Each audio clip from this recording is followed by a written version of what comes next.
Hey guys, how's it going? It's Nova here from Four Guys in a Comic, and now, this time I've got a haul video.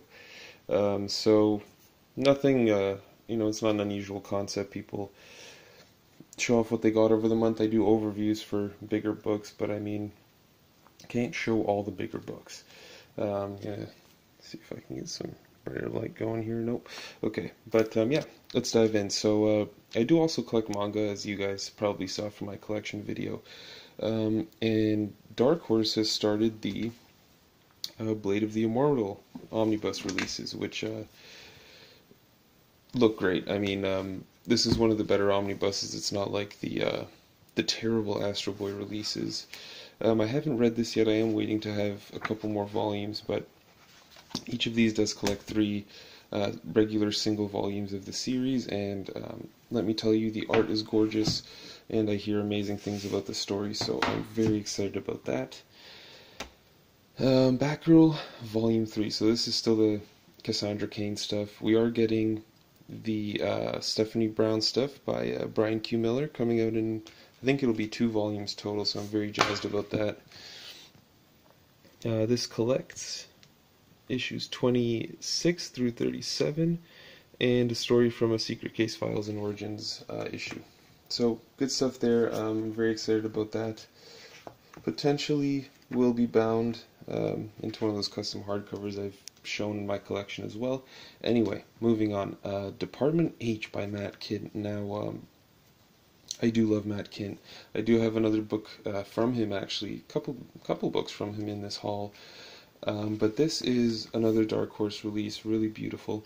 If you guys ever read Mind Management, also from Dark Horse, which is a completed series, you'll recognize the creative team, you'll recognize the art style. It's not focusing. But yeah, this collects, I'm not entirely sure, I figure it's the first arc, so first 6 issues of the series, $19.99 US.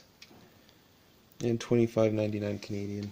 Not a bad price. It's a really solid hardcover, and give you guys a glance at the inside. It's something to do with underwater crime mystery. I haven't read it yet again.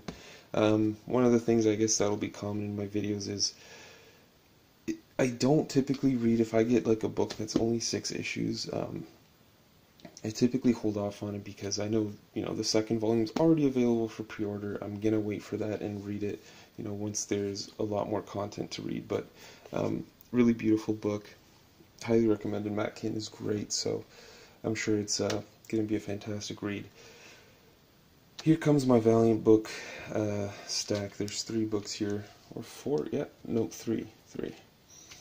Q2, The Return of Quantum and Woody. So this is a return of the creative team from the 90s, basically. Christopher Priest, M.D. Bright. It was really interesting. I did manage to read this, and it was, it wasn't bad. I think it's 5 issues of this mini-series, and it has to do with basically a continuation of the old 90s. If, a couple decades had passed, what would be happening with those guys.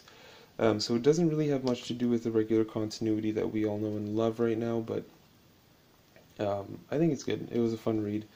If you're reading Christopher Priest's Deathstroke, which Tap and I find somewhat confusing at times, this was actually a pretty coherent read. Next up, Unity Deluxe Edition Volume 1. I waited, I don't know, I just never got around to getting it, and I saw it on Amazon. It was like 60% off. Sometimes Amazon will just hike these prices down for whatever reason. Really great read. Again, some of this is a double dip. There's about 4 Armor Hunter issues in here. There's, you get the first 4 issues of this book in Exo Manowar Volume 2, I think, as well. So, I mean, that's also another reason I held off, but it's still good. I mean, you get some Faith issues in here that I really enjoyed, and you get that Dr. Silk arc, which is pretty enjoyable as well, and for the price it was, I figured why not.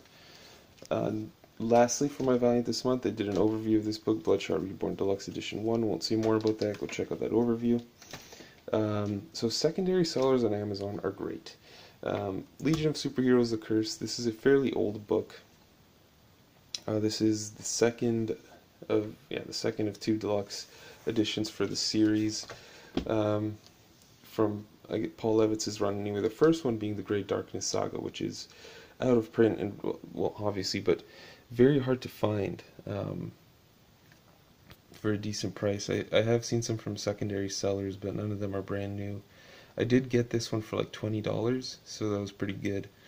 Collects 297 through 313, as well as 2 annuals. I haven't started reading it yet. I have found the Great Darkness Saga at a local comic book shop. I'll see if I can talk them down in terms of pricing, but it would be nice to get that and then dive into this, since they do reference it within, like, for the first 5 pages. So it's kind of like, yeah, you know what, maybe I'll try and get my hands on the Great Darkness Saga. It's still a really, really thick volume. And last but not least, Brave and the Bold Bronze Age Omnibus. Really slow month for Omnis. February will make up for that, more than make up for it. But yeah, check out my overview for that if you're interested in it. And yeah, that's about it. Pretty good stack. February will be, I'm very excited for February. It's a great month. Really great month for books. I couldn't even get everything I wanted because there's just so much coming out. And, you know, I gotta cut back. But yeah, thanks for tuning in, guys. And be sure to check out our other videos. Redhead has put up an Image comic collection, which is pretty epic. And I'm hoping Tap will have one up soon. I think he's waiting for one more book, and then he'll have one up as well.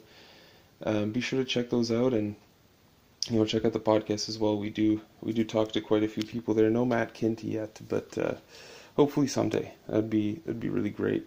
But yeah, thanks for checking the video out, guys. Subscribe if you're interested in these kind of videos. We're going to be putting out a lot of them. At least I know I will. And yeah, until next time, you stay classy, Internet.